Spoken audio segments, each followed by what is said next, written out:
Olá pessoal, vídeo de hoje, como a sua startup passar por auditorias e due diligence sem se traumatizar no processo, ok? Primeiro vamos entender o seguinte, quando uma startup ela chega no estágio, ela chega em um momento onde ela precisa ser auditada, ou ela vai passar por uma diligência, normalmente é um sinal, um indicativo de expansão, né, de crescimento do negócio, ele precisa ser validado, a tese precisa ser comprovada. É um sinal de que a sua startup está crescendo, né, de que a startup em que você trabalha, o que você tem, o que você quer empreender, é de que ela está chegando num novo estágio, ela está chegando em um novo momento. É normal, mas eu percebo que é muito doloroso, porque de repente você se vê cercado de consultores e auditores perguntando sobre os mais diversos assuntos, e você está ali naquela correria do dia a dia, você tem outras atribuições, você tem outras diversas, bem diversas atividades, e isso te assusta um pouco, você fica, meu Deus, como é que eu vou fazer? Como é que eu vou fazer para atender essa galera? Como é que eu vou traduzir o meu negócio?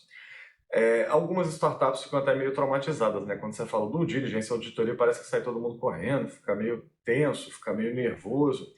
Mas vamos lá, eu vou propor aqui uma forma diferente de você enxergar e até de conduzir esses procedimentos, tá? Quando eu falo procedimento, eu estou falando de procedimento tanto de uma auditoria interna ou externa, quanto de uma due diligence. Geralmente, esses procedimentos eles são voltados a entender o contexto operacional da empresa. E isso passa por várias áreas diferentes. Pode ser uma due diligence tecnológica para entender a consistência da sua plataforma, pode ser contábil para entender como as apropriações, se tem alguma simetria informacional entre resultados divulgados e informações contabilizadas. Pode ser uma due diligence jurídica, né? Pode ser um procedimento na área jurídica voltado aos contratos, às relações com fornecedores, clientes e parceiros, e até mesmo com os prestadores internos, dependendo do modelo. Pode ser de folha, com um programa de bônus, com a forma de controle e gestão da folha de pagamento. Enfim, você pode passar por um procedimento que vai englobar todas essas áreas, todos esses setores, ou alguns específicos que vão se aprofundar mais em uma determinada área que demande esse tipo de procedimento na sua startup. Então, vamos a alguns pontos importantes para você se preparar. Vou começar falando de se preparar para uma diligência ou para uma auditoria, tá bom? Você tem que avisar o seu time, os seus times, as suas lideranças de que esse procedimento vai ser feito. Entender a finalidade desse procedimento.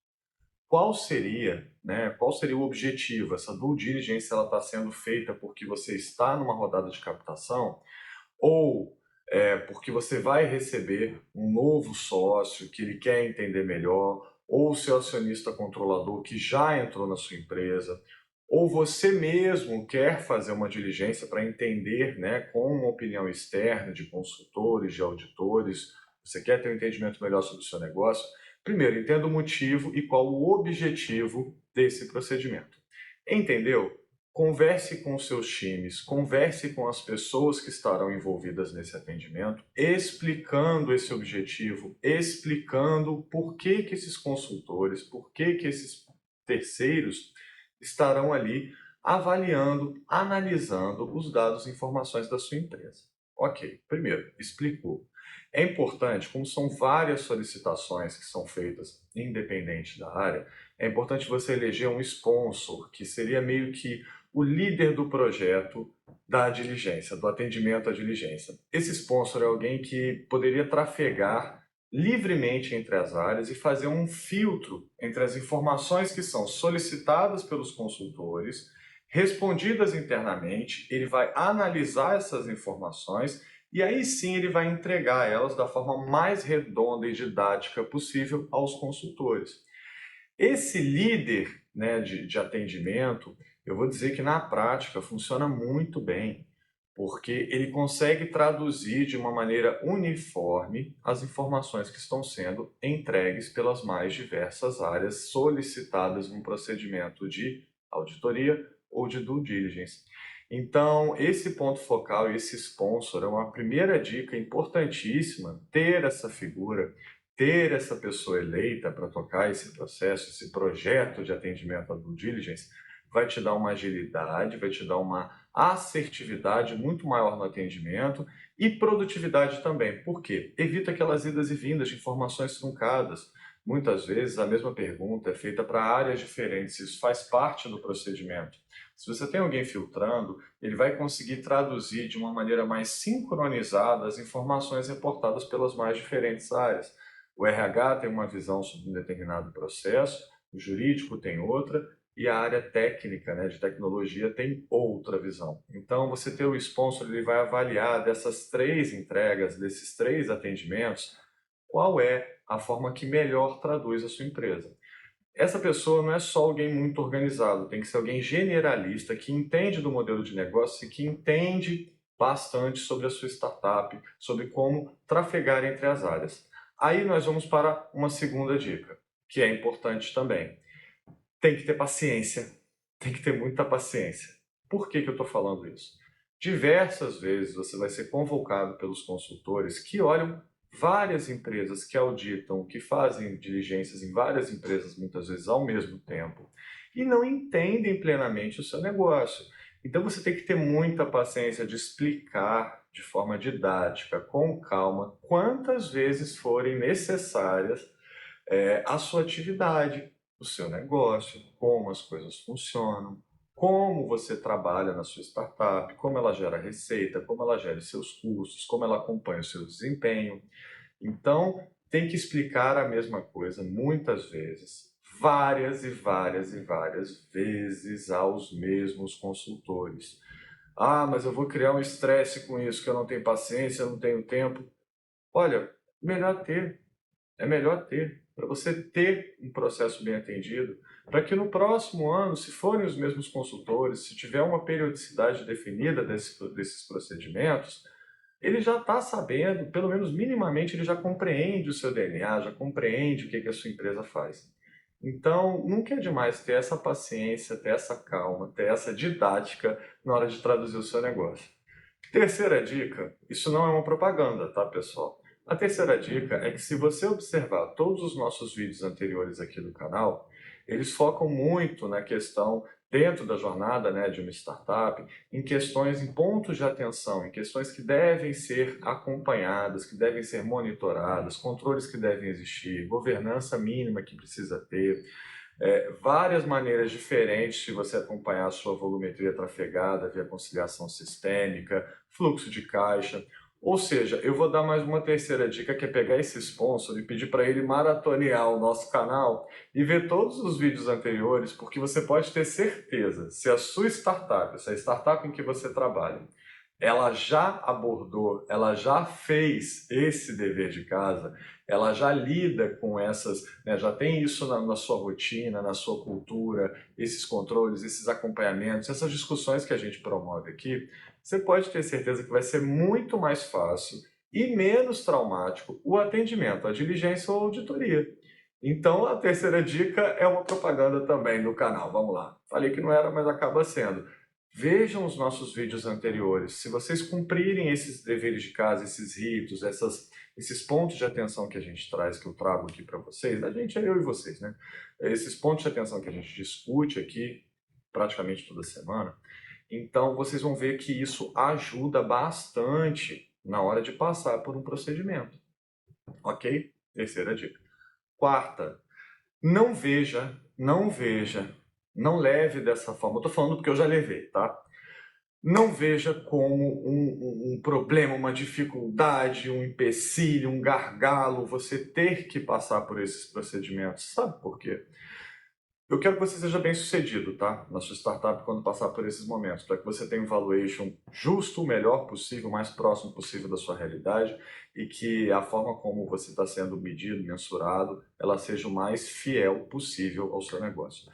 Mas vamos pensar no seguinte, quando você encara como uma dificuldade o atendimento, que pode levar meses, vai ser muito mais difícil, vai ser muito mais traumático para todos os envolvidos.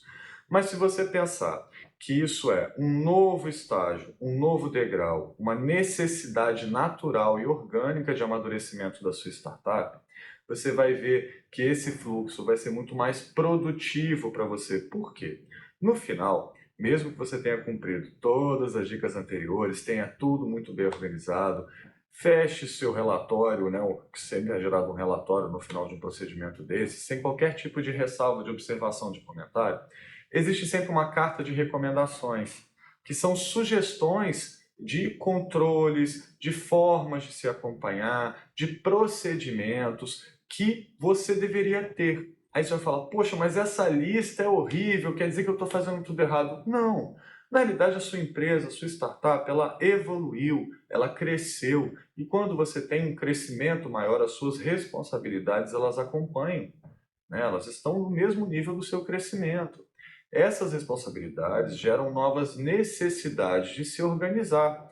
Se você quer continuar sendo competitivo, você ter esse nível de organização vai fazer muita diferença. Então, a carta de recomendações que é entregue ao final, junto com o relatório, espero que seja um parecer sem qualquer tipo de ressalva, de observação, de comentário, mas sim de recomendação de melhorias, ela pode ser uma agenda extremamente positiva para o próximo ano.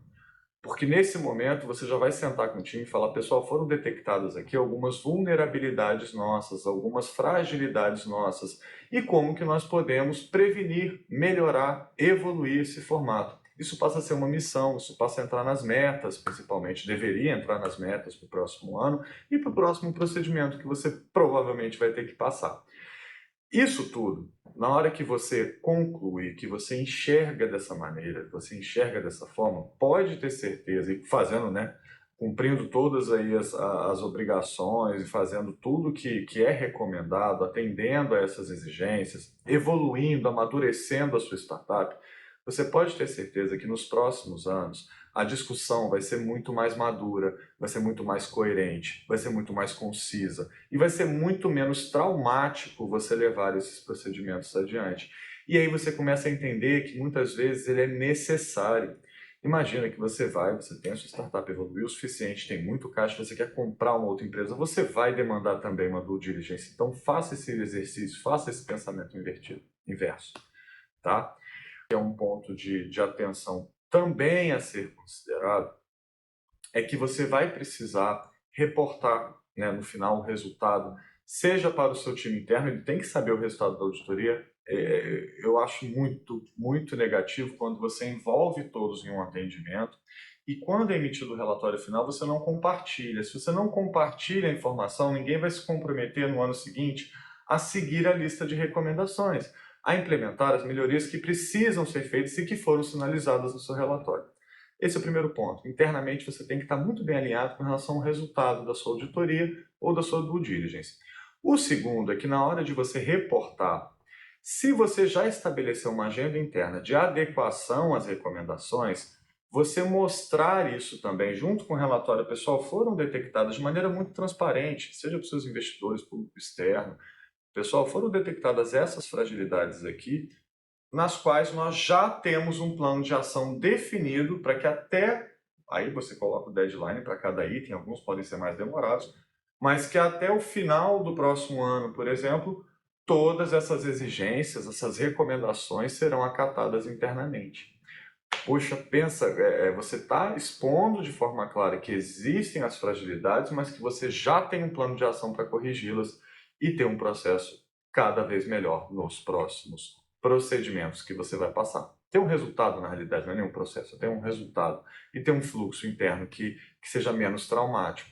Entenda o seguinte, isso é bom, isso é positivo, isso é importante para que você desenvolva internamente uma cultura de autocrítica. Será que eu não preciso revisar os meus processos? Às vezes é chato, né? Quando alguém vai lá, aponta o dedo para a sua área e fala, ó, vocês têm que mudar isso aqui, tem que colocar esse fluxo novo. Mas quando você para analisar, isso deveria ser até a nossa própria rotina. Revisitar a forma como nós fazemos e entender que não existe verdade absoluta. O que existe na realidade é um processo constante de evolução e de amadurecimento. E isso não vai ser diferente, embora numa velocidade maior, isso não vai ser diferente quando a gente fala do universo das startups. Lembrando que se você curtiu nosso conteúdo, peço por favor, dê seu like, se inscreva no canal e espero que possamos cada vez mais trazer aqui temas e assuntos que impactem de fato na sua realidade, que façam você se questionar e principalmente que tragam para você também uma evolução, uma melhoria contínua, tá bom? Muito obrigado e até a próxima.